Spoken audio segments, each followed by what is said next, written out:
We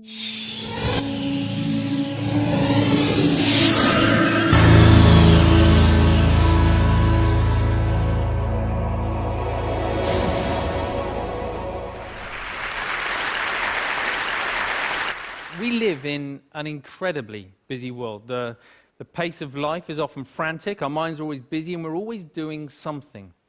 So, with that in mind, I'd like you just to take a moment to think, when did you last take any time to do nothing?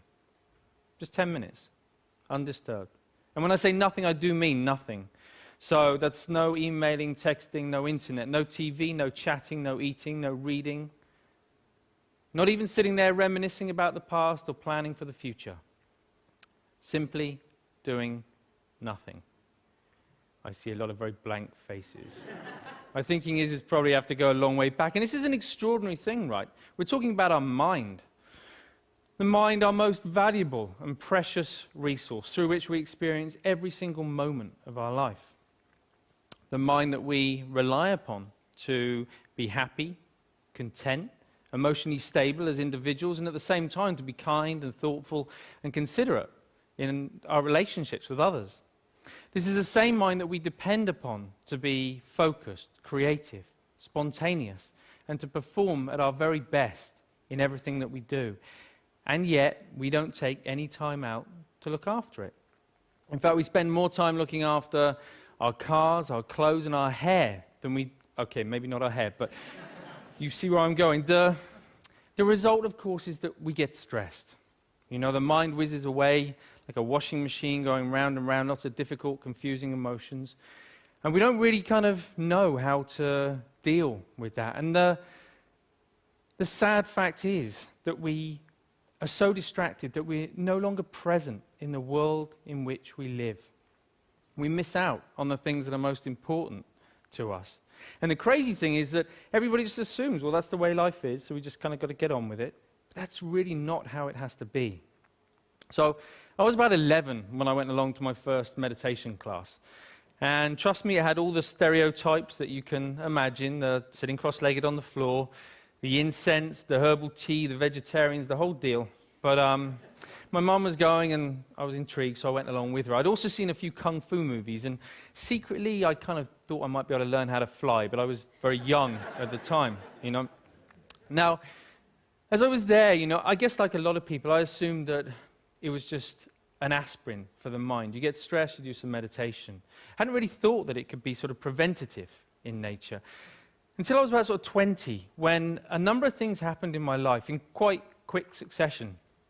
Really serious things, which just flipped my life upside down. And all of a sudden, I was inundated with thoughts, inundated with difficult emotions that I didn't know how to cope with. Every time I sort of pushed one down, another one would just sort of pop back up again. It was a really very stressful time.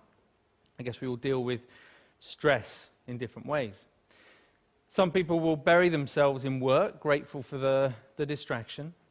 Others will turn to their friends, their family, looking for support.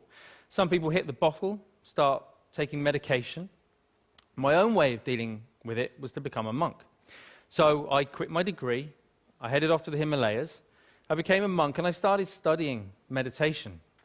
People often ask me, you know, what I learned from that time. Well, obviously it changed things, you know. Let's face it, becoming a celibate monk is going to change a number of things. But it was more than that. You know, it taught me, it gave me a greater appreciation and understanding for the present moment.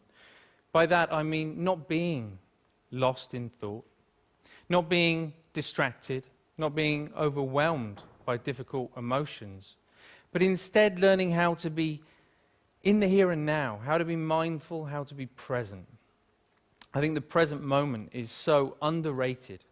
It sounds so ordinary, and yet we spend so little time in the present moment that it's anything but ordinary. There was a research paper that came out of Harvard just recently that said on average our minds are lost in thought almost 47% of the time. 47%. At the same time, this sort of constant mind wandering is also a direct cause of unhappiness. Now, we're not here for that long anyway, but to spend almost half of our life lost in thought and potentially quite unhappy, Don't know. It's just me. It kind of seems tragic, actually, especially when there's something we can do about it. When there's a positive, practical, achievable, scientifically proven technique which allows our mind to be more healthy, to be more mindful, and less distracted. And the beauty of it is that even though it kind of need only take about 10 minutes a day, it impacts our entire life. But we need to know how to do it. We need an exercise, we need a framework to learn how to be more mindful. That's essentially what meditation is. It's familiarizing ourselves with the present moment. But we also need to know how to approach it in the right way to get the best from it. And that's what these are for, in case you've been wondering. Because most people assume that meditation is all about sort of stopping thoughts, getting rid of emotions, somehow controlling the mind. But actually it's quite different from that.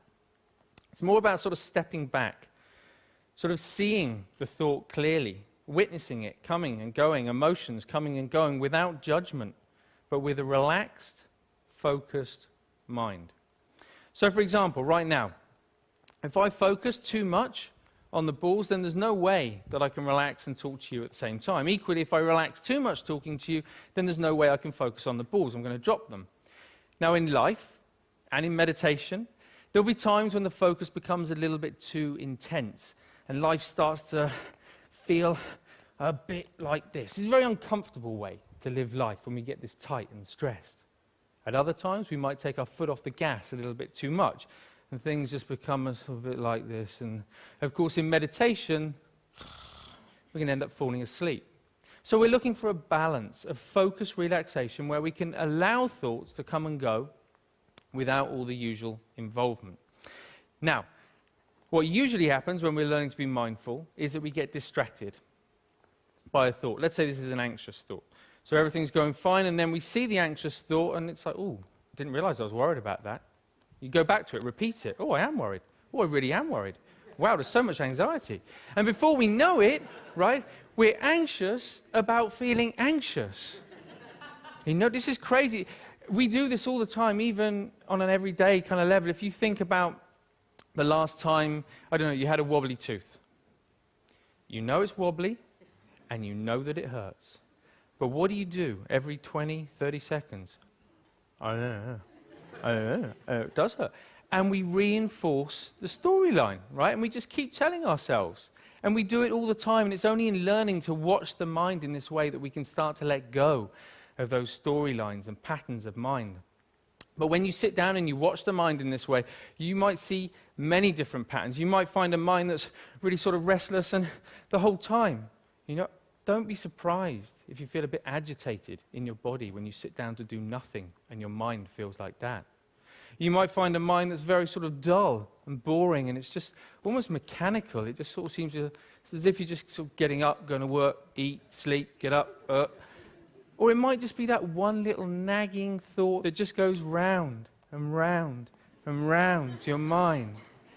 Whatever it is, meditation offers the opportunity, the potential to step back and to get a different perspective, to see that things aren't always as they appear.